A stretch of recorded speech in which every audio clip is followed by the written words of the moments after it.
Hey, Alyssa, where are you going in such a hurry? A familiar voice called out to me. I spun around to see Crystal walking briskly to meet up with me. It was the first day of the new semester, and I couldn't help but feel very conscious about my attire. My shoes had holes in the toes. My clothing was washed out, and my book bag was held together with a large, very noticeable safety pin. I worked all vacation to get money to purchase new clothes and shoes for school, but my grandma got sick the last 2 weeks, and I gave my mother the money to help with her medication. "Hey, Chris," I said as she came and stood next to me. She looked me over. I thought you were getting new clothes this semester. I rolled my eyes and continued walking. Grandma got sick. You know how it goes. Is Grandma okay? She's at home now, rested. I tripped, and the underneath of one of my sneakers flew off and skated across the floor right in front of the popular kids. I stood there frozen with embarrassment as Chris ran to get it. She said as she returned by my side. I have some crazy glue in my bag. We can fix this. Tears streamed down my face as Chris gently pulled me towards the bathroom. Hi, my name's Alyssa. Like and subscribe to our channel, and of course hit that notification bell. This way, you don't miss out on any of our amazing stories. After school, Crystal and I volunteered at a Woman's Worth Big Sister program. After our session with the children, Mrs. Osborne told the volunteers that if we don't get any more donations, she would have no choice but to close the program. We left the center, not sure how we could help Mrs. Osborne and save the program. What about if we had a cake sale?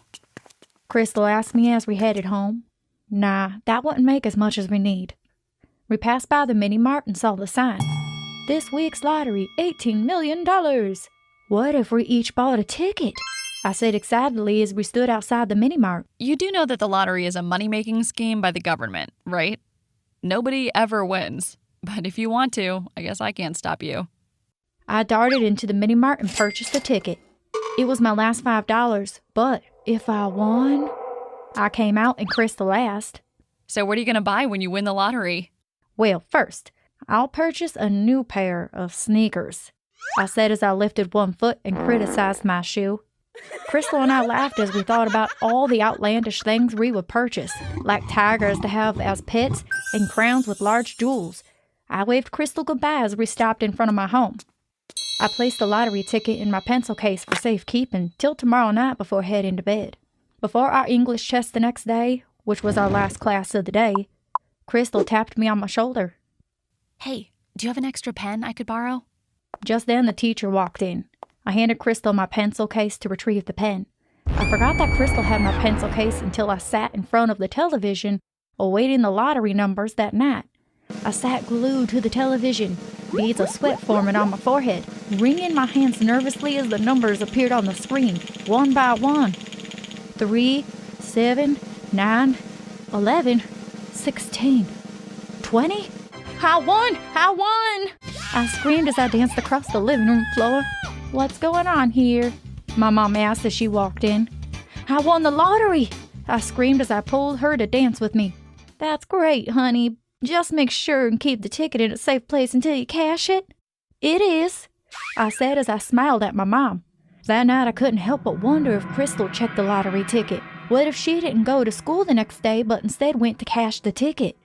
I had to calm my mind and tell myself that Crystal was my best friend, and she would never betray me like that. That night I felt as though my heart and mind was in a battle of their own. As soon as Crystal saw me at school the next day, she handed over my pencil case. I looked at her and said softly, I won the lottery.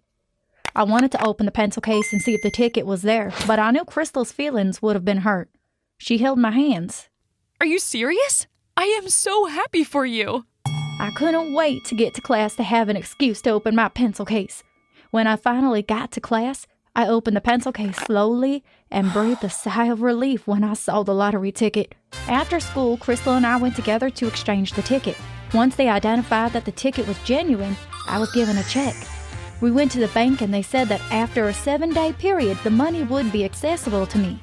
The next 7 days seemed like an eternity. It seemed longer than the tight scarves the clown pulls from his trousers when doing a show. It felt like torture. Finally, the day arrived when my money was released. I quickly checked my bank account and there it was, $18 million. I called my mother and told her that I was taking her grocery shopping. It felt nice to be able to shop without constantly tallying your total along the way.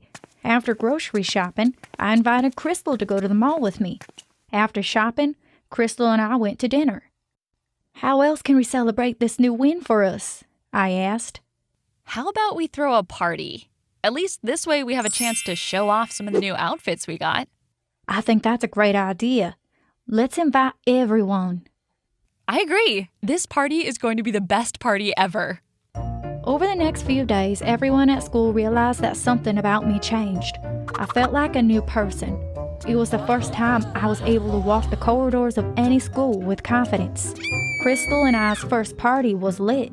We kept it at a private pool house. There was enough food and drinks to feed an army. We danced until our legs hurt.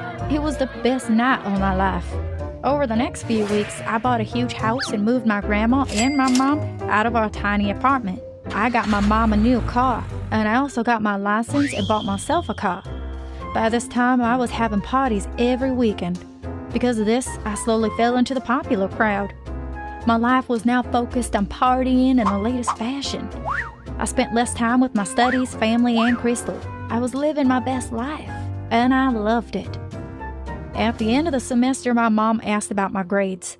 I signed into my account while my mother looked over my shoulder. My mother gasped when my grades appeared on my computer screen. "Alyssa!" "What?" I asked as I moved away from the computer. "How are you going to attain your degree if you don't pass your courses?" Mom sounded really disappointed, but I shrugged it off. "I no longer need an education, Mom. I have money. Isn't the point of getting an education to get a job so you can get money? So I skipped a few steps. I'm set for life, Mom." "I can't believe you just said that, Alyssa." My mother shook her head and walked out of the room. I shrugged my shoulders as I got ready for my date. Tonight, I was going out with Darren. Lately, I've had a lot of dates. "Ah, yes, the things money can buy," I said as I twirled in my mini dress in front of the mirror. My dates never amounted to anything, since they usually wanted me to pay for dinner or purchase something for him. My last date, John, even asked me to purchase dinner for him to take home. I didn't mind as much as I was just happy to be noticed. When I got home from my date, my mom was waiting up for me. "Do you know what time it is, Alyssa?" "It's 2 a.m. "Mom, I'm 19. Last time I checked, I don't need your permission to stay out." "You don't need my permission, but it would have been nice if you called to let me know where you were. Did you forget that tonight was Grandma's 85th birthday party?" "Mom, every time I go to one of those parties, I have to kiss a bunch of old people. You made me do it when I was younger. I don't want to do it anymore." "Mrs. Osborne also called and said you have been missing sessions at the Big Sister program." "And so what? I have a life now." "I really hoped that money wouldn't change you, but I guess I was wrong." "You don't get it, do you? I finally have friends. People actually like me." "What about Crystal? When was the last time you spent time with her? Do you think these other people like you? They only like what you can give them." I walked away, went to my bedroom and locked the door. The next day, my mother and grandma weren't at home. I found a note on the kitchen counter telling me that they moved back to their apartment. Immediately, I called Crystal. "I have never lived on my own before." Hi. She said dryly. "Hi. Mom and Grandma moved out. Do you want to come over and hang out?" You actually want to hang out with me? What about your new friends? Are they too busy today? "Look, Crystal." No, you look. I'm not an object that you can pick up and use when you want. I was there when you had nothing, and as soon as you won the lottery, you forgot who was there for you. No wonder your mom and grandma left. Crystal hung up. "I don't need them. I have my new friends." I called up Jackie and the others, and we went to the mall. I purchased everything they wanted. That evening, I had a date with Ethan. Over the next week or so, I kept myself busy. I thought everything was going great, until the morning after one of my parties. I saw 15 missed calls from my mother. She probably wants to complain about something else that I didn't do, I said as I dialed her number. "Hey, Mom, 15 missed calls? Really?" As my mother spoke to me, the blood drained from my face and my knees buckled beneath me. "What do you mean Grandma's dead?" I wailed. The next few days seemed like a blur. I went back to the old apartment with my mom. The days before the funeral, family and friends stopped by to give their condolences. Even though Crystal was there, she kept her distance from me. I had never felt more alone. At the funeral, girls from the program, together with Mrs. Osborne, attended, as well as Crystal. I looked around the church for my other friends, but none of them showed. After the funeral, I went back to my house. I needed time to think and be alone. When I returned to school, I asked my friends why they didn't come to the funeral. Some said it wasn't their grandma. Others made excuses about having previous family engagements. One guy even said that his goldfish died that same day. It was then and there I realized that my mother was right. These new friends weren't friends at all. They were just using me to get what they wanted. During lunchtime, I sat in the cafeteria away from everyone, picking out my lunch, when someone came and sat next to me. Hi, they said softly. I looked up. It was Crystal. Our eyes met, and she came over to me and hugged me. I cried into her shoulder until I couldn't cry anymore. I pulled away slowly. I'm so sorry, Crystal, for how I treated you. I just got caught up because I was never able to do any of those things before. I should have never treated you that way. Do you forgive me? Of course I forgive you, silly. You are lucky I like you. I may have charged you a friendship reconnection fee. We both laughed. Before heading home that afternoon, I passed by the Big Sister program and apologized to the girls and Mrs. Osborne. I also asked for the account number of the NGO so that I could make a donation to the program. I can't believe that I allowed money to change me so drastically. Well, we all make dumb mistakes. I'm just glad to have my best friend back. After dropping Crystal off, I headed home. I knew that I owed my mother an apology for how I behaved towards her. I just hoped that she forgave me as quickly as Crystal did. I parked the car in the driveway and walked slowly to the front door, going over scenarios as to how to apologize to my mom. I opened the front door and screamed. I just couldn't believe what I saw. It was Grandma. I ran to her and threw my arms around her neck. Grandma, but how? I asked, shocked. When you know the right people, you can make anything happen. My mother's voice came from behind me. What? Sorry, honey, but you were changing so much and losing track of who you truly are. We figured faking my death might shake you out of it. I was too shocked to say anything at first, but then I smiled, tearfully. Oh, Mom, I'm so sorry about the way I treated you, both of you, I said, looking back at Grandma. I know, baby, my mother said as she walked up to me and hugged me. But why the elaborate charade? I asked with a raised eyebrow. Because a mother will do whatever she has to do to get her children back on track. We love you and we needed you to come to your senses. It worked, didn't it? Yes, it did.